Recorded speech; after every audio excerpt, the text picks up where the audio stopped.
So माहीत नाही कुठे जायचं आहे ते, पण बघू आता. म्हणजे तर मी थोडी चिडली होती म्हणून मी ते फेकून मारलं. आणि माझं ब्रुनो बघा आम्ही जाताना कसं तोंड करून बसला होता, बिचारा. त्याला सोडून जावं लागलं. बट मग नंतर लिफ्टमध्ये बघा नेहमी जाताना असंच तोंड कर.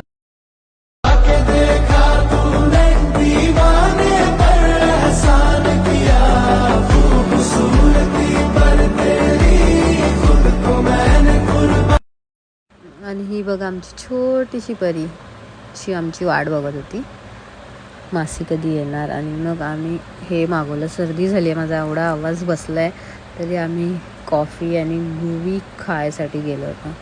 ही बघा हिची तर फेवरेट आहे कॉफी. आणि त्यानंतर आम्ही टेम्पटेशनला गेलो होतो चिकन क्रिस्पी खायसाठी. नेहमी आम्ही असंच करतो, CCDला जातो आणि त्याच्यानंतर मग शेवटी